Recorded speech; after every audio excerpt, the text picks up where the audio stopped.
Spirit wants you to hear something. So Sevek started the conversation, and God gave me the end, even though we hadn't talked. It was interesting how everything flows together. So I'm very grateful that he started this. What he's asking us to all do is to awaken to our spiritual magnificence rather than always paying attention to our human quirks. How many of you have a quirk?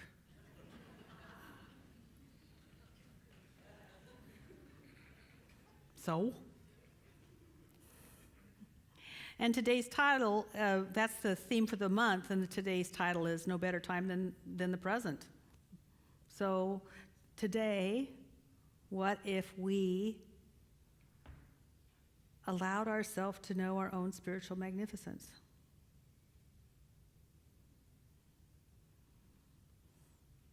But before I do that, I need to go backwards a little bit. Because, as I was saying, there's a lot of things happening in the month of February, but the thing that I really, really have always been intrigued with is what happens and has been happening for thousands of years on February 2nd.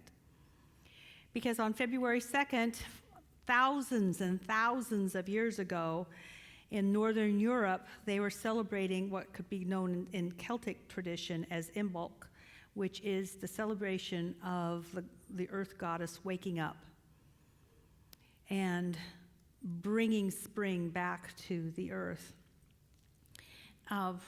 Hundreds of years ago, the Catholic Church thought that was a pretty cool celebration, and so they said, mine. And Imbolc became Candlemas. And this is not bad. I mean, this is just what people do. It's all over the world. You know, it's just, that's the way it works. So when you go to Peru, there's Inca temples built on civilizations that preceded the Incas, and then Catholic Church on top of that. Because the ground was holy. So if it's holy, I want to be holy. And the same thing can happen with time. Holy time. If you have holy time, I want that holy time. Now it's my turn to have the holy time. So it's not a bad thing, it's just what happens. So Imbolc became Candlemas. Candlemas came to the United States and became Groundhog's Day. Ew. Now some people laugh at that, but man, I think it's cool. I absolutely love it. Because the story reminds me so much of Plato. In fact, I actually had this kind of inspiration one day when I was sitting in my prayer chair. It's like, oh, Groundhog's Day is Plato. Because Plato had this theory that human beings were like prisoners captured in a cave. And they could have turned at any time to move outside the cave, but because there was great light at the entrance to the cave, and the light came past them, they would see these huge shadows on the wall, and were so afraid of the shadows, they just didn't turn around and leave. Isn't that kind of Groundhog's Day? Being afraid of a shadow? A critter comes up out of the ground, sees a shadow, and goes back into the ground. And I do believe that that's what happens for all of us. We become afraid of something that we're probably creating, not out of our willfulness. I mean, it's not like, how did I create this? It's just that we're looking at what is nothing. Of course it's nothing. The shadow is nothing. In the grand scheme of things, in this huge universe of stuff, it's really not a big deal. No matter what we're going through.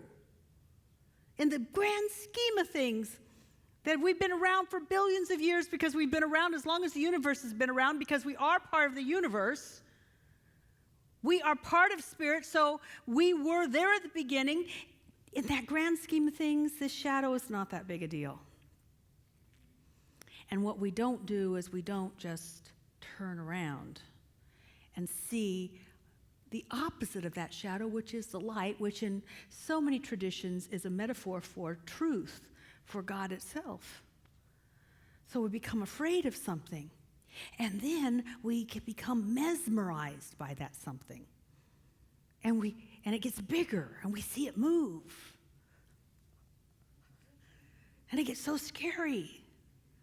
And do you know, the shadow's kind of funny, because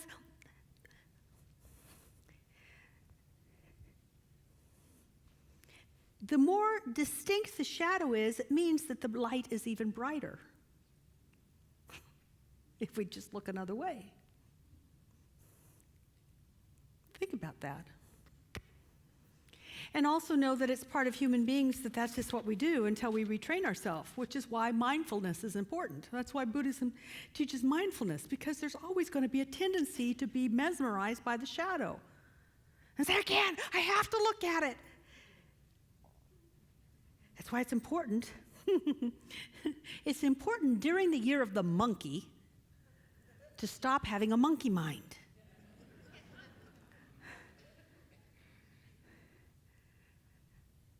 And the monkey mind is the mind that says, no, we've got to talk about this. No, let's look at this. Get a hold of something.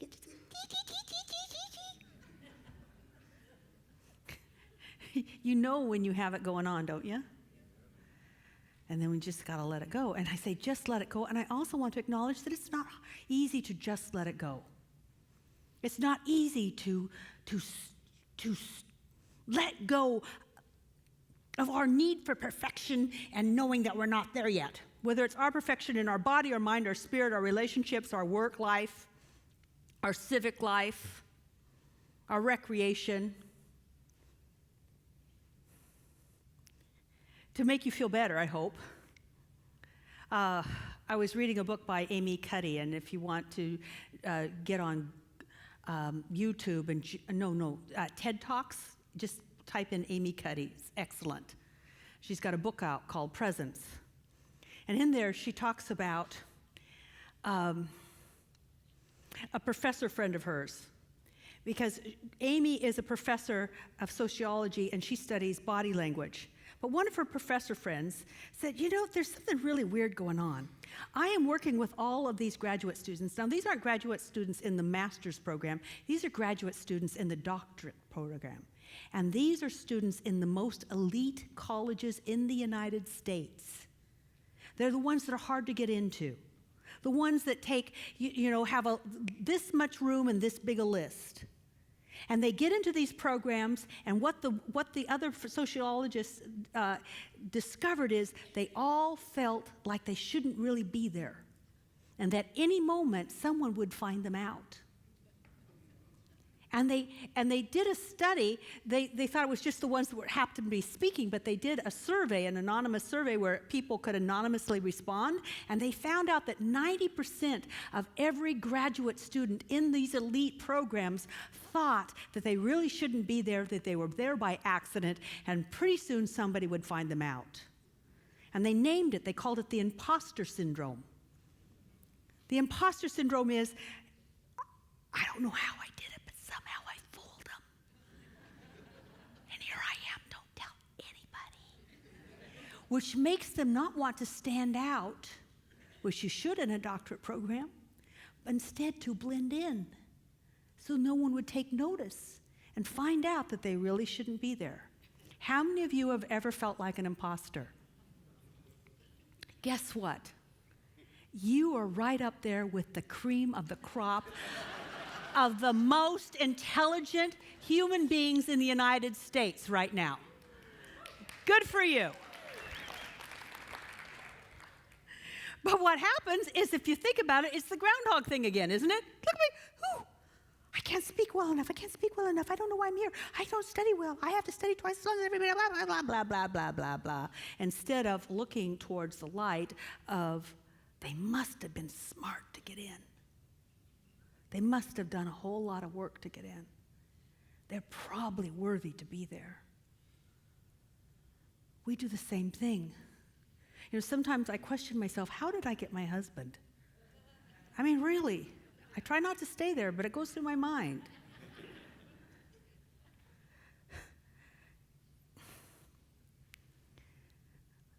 But I don't have monkey mind, so I'm not going to stay there.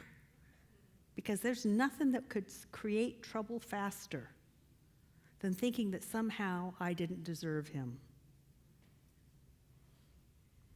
Nothing could do it faster. So I want to talk a little bit about this whole imposter thing, and why it would be good for us to stop considering what we have going wrong and start to considering what we have going right, which would be our spiritual magnificence. Ernest Holmes said, "We are all incarnations of the one Spirit." We're all incarnations of the one Spirit. So when we feel like we're an imposter or not really where we're supposed to be, we have to know that if the truth of us is spiritual magnificence, if we're one with Spirit, then all the other thoughts are shadows. They're nothing. Because this can look really true, and it moves. And I can't even get rid of it, but it's still nothing. That shadow's nothing. How do we get rid of shadows? How do we turn to the magnificence? Part of it's spiritual practice. One of the reasons I picked this book is that it's the seven whispers spiritual practice for times like these. It's just more spiritual practices. What we find is that if you do a spiritual practice, you find yourself turning towards the light. And then the shadows may be there, but they're just not a big deal anymore. But I want to tell a story, which is what Civic began. Obviously, God wants me to talk about Job because it gave the same message to Civic, and so it's a good story. It's a good story about looking at shadow instead of light. So I believe that the story of Job is in the Bible because the Bible, like many other holy books, and we could be studying the Bhagavad Gita, or we could be studying the Quran, or the collected works of Rumi, all of those holy books are, well, they're kind of like owner's manuals. You own your life? Well, then here's how to really work it well. So once you start to move into ownership, you need to have a manual. In a way, it's also like the how to be the master. Instead of thinking that life is doing it to you, you start feeling like you can somehow control your life. And Job is a perfect example of that kind of information because Job was a good guy. Starts out the very front of the book. By the way, if you read Job, read the first, read the last, skip the middle. I'm here for you. So the very first, he's a good guy. He's blessed. He's got cattle. He's got sheep. Everything that's important. Cattle and sheep. Daughters and sons. Wives. Friends. Everything that's important. He had his health. And then he started losing it. He lost his cattle. He lost his sheep. He lost his possessions. He lost his children. And then, horror of horrors, he lost his health. He got boils. And he began to look at the shadow and say, what did I do wrong? How did I do this? What is going on? What's wrong with me? Does God hate me? How many of you know about that kind of stuff? That's exactly what he does. So this story is about that, yes, bad things can happen to good people. It wasn't his fault. But he started to wonder if it was. And he actually asked the question that maybe some of you have asked just remotely, probably years ago. What in my consciousness created this? And then he didn't get the right answers, so he had his friends over. And they said, what in your consciousness created this? It goes on for 23 chapters. That's why I say just skip it. But they offer up every possible thing he could have done, either physically, mentally, or spiritually. They just keep throwing it out there. Did you do this? Did you do that? I bet you did this. No, I don't think I did that. I don't think I did that. I don't think I did that. And they just throw it out there. Well, you had to do something. God's really ticked at you. I don't think I did that. Until finally, he stops looking at the conditions and what he might have done. He gets exhausted. How many of you have been exhausted right before a miracle happened? Because you finally are just so tired of working it out, which is, by the way, just monkey mind with a lower voice. He finally stops. He's exhausted. And then he has this voice, much like Sevek gets a voice. And it said, "Were you around when I created the heavens and the earth? How can you know my ways?" And it makes him stop and think, and he takes it a different way, and he says, "My goodness, God created the heavens and the earth. God created me. God creates perfection. God created me. There's nothing wrong with me."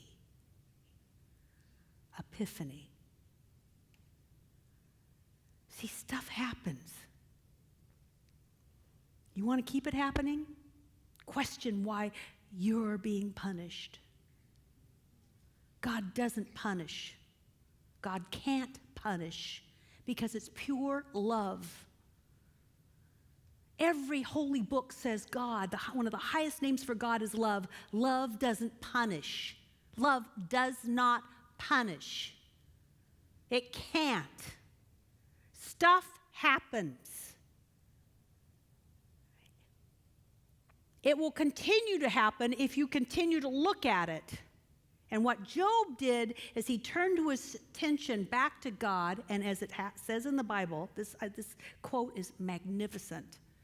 The quote is, "And the Lord restored all the years the locusts had eaten away."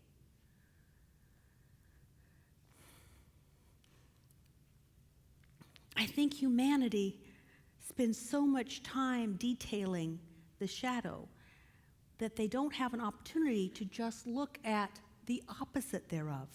So who has a shadow?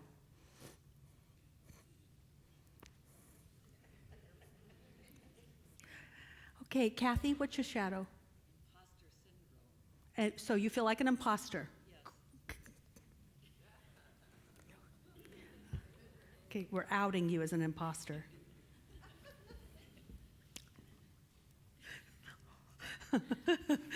Okay, so if you see it, so let's find you a shadow. Oh, there's one.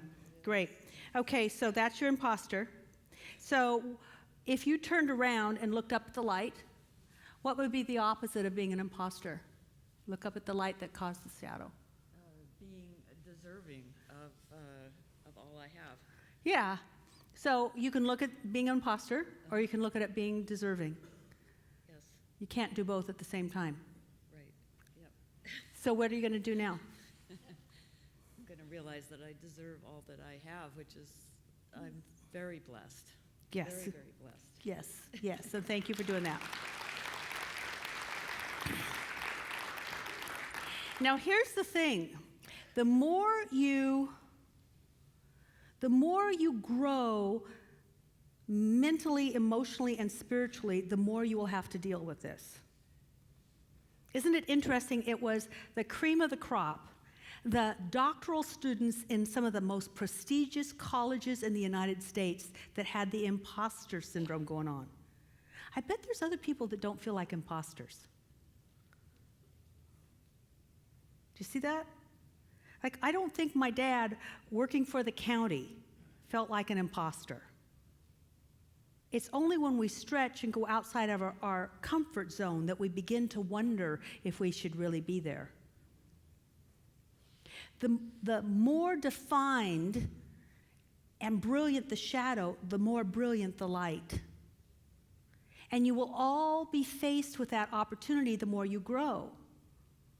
The more you grow in your belief, in your spiritual magnificence, the more you will doubt it. This comes from the Inward Journey class the last class I taught, but it originated with Einstein. How many of you have seen the circle that Einstein did for his students? He does a little circle like this. This is what you know. If that's all you know, and the circumference is what you don't know very much.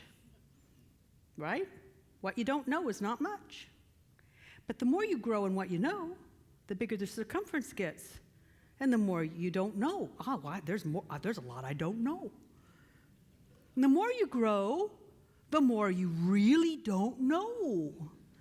Einstein gave this to his students because the more they learned, the more depressed they got because, oh my goodness, we don't know all this. He said, that's because you know so much.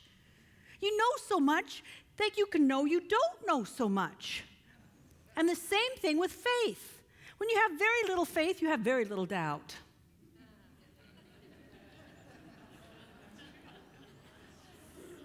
And you play in your little world and you know what's going on. You don't know much and you don't doubt much either. The more you grow in faith, the more you'll grow in doubt. The more places there will be for shadows to show up. The greater the light, the more places there will be for shadows to show up. The more you grow in light, the more places there will be for shadows to show up, and the more doubt that you will have and start to believe in the shadow instead of living from that light. So living from that light. This is why spiritual practices is so important, because no matter where we are, there are going to be times, especially if we really allow the practice to be in us. If this light stops being there and the light starts being here, it's going to push us to the edges of what we think is possible for ourselves. And as it pushes us to the edge, we are going to be encountering these things, so it's a good thing to have a daily spiritual practice of some sort. Whether it's prayer or meditation or giving or service or whatever it is, it helps to train the monkey mind, because the monkey mind, it grabs onto shadows like babies do shiny things. It's fascinating, and monkey mind shows up. The last thing that I want to share with you is that it's time perhaps to begin a program of acknowledging not that just God is for you, but God is living through you. So we're going to close in two ways. We're going to have a video, but before we do that, let's do some affirmations. Ready for it? Okay, great. I am an incarnation of spirit.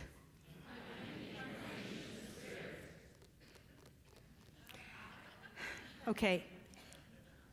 What if you were at the Super Bowl and you were rooting for your team, but you were the team? You were the team. Let's just root for you. Seahawks sisters, I expect more out of you.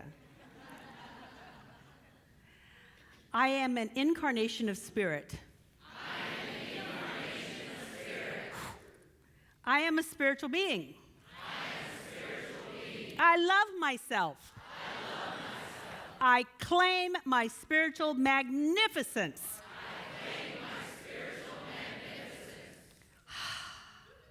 Doesn't that feel good? Oh, I love it. You guys are so good. That's usually not part of the program, but it does make you feel better, doesn't it? Okay, I love you so much. Here's this video for you. What's good? My name is Charity Crop. You know what I like? Galaxies. You know what a galaxy looks like? A hurricane. You know what a hurricane looks like? A seashell. You know what a seashell looks like? Your ear. Did you know that you resemble a galaxy? 1.618 is known as the golden ratio, the mathematical value that is found throughout the universe that seems to hint towards a common factor between everything. The fingerprint of God. You know what a fingerprint looks like? The top of your head, the inside of a head of cabbage. It seems that both your head and the head of cabbage were designed, perfectly, mathematically designed. But that would imply a designer. Is there a God? Well, the atoms in your body are traceable to exploded stars in the sky. So physicist Dr. Neil deGrasse Tyson says that not only are you in the universe, but the universe is in you. You are literally stardust. The law of conservation of mass states that matter can be changed from one form into another. Mixtures can be separated or made, and pure substances can be decomposed. But the total amount of mass remains constant. In other words, the total mass of the universe is constant. Whenever matter undergoes a change, the total mass of the products of that change is the same as it was in the beginning. In fact, it is scientifically law, a fact, that your body mass has been here since the beginning of the universe. You are 13.8 billion years old. The time you've spent here on Earth is just how long you've been aware of your existence. But in actuality, you have been here since God said, "Let there be light." You said it with him. Are you God? Are you God? Speaking of God, did you know that there are about 20 numbers that dictate the state of this universe? The mass of an electron, the strength of gravity, electromagnetic force, numbers that create our universe. World-renowned physicist Dr. Brian Greene says that these numbers have been measured with incredible precision, but no one has an explanation as to why they have the particular values that they do. He says that if any one of these numbers were altered in even the slightest way, our entire universe would cease to exist. Our universe has been designed, perfectly, mathematically designed. But that would imply a designer. Is there a God? You ever felt like you were being watched, stared at? Then you turn around and see, yup, that weird guy 6 tables away was indeed staring at you. How did you know that? Could this be proof that there is some other medium by which information can be received other than the 5 senses? Do you see dead people? Probably not, but you do feel eyes. You do think about that person that you haven't talked to in months and then suddenly they call your phone. You do dream about things before they happen. You do speak about people and then they just pop up. You have created things out of sound. Speaking of which, did you know that if you take a plate of salt and place certain sound frequencies at it, that the vibrations will cause the salt to form into perfect geometric shapes? These are pictures of sand created by simply exposing them to strong sound vibrations. Words can literally manipulate the matter around you. This is a picture of jars of rice after 27 days of speaking to them. The jar on the right, people only said I love you to it. The jar on the left, people only said I hate you to it. And thus, the I hate you jar molded astoundingly quicker. These are pictures of ice crystals. The bottom row was spoken to positively as they froze. The top row was spoken to negatively as they froze. These are the results. You can speak your world into existence. There is power in your words. John 1:1 from the King James Version of the Bible says, "In the beginning was the Word, and the Word was with God, and the Word was God." String theory postulates that the entire universe, including me, you, and this screen that you're looking at me on, is composed of microscopic vibrating strings of pure energy. Sound. Words spoken in a language that we don't fully understand. Living words. You are the living word. Are you God? If so, nice to meet you. I love you.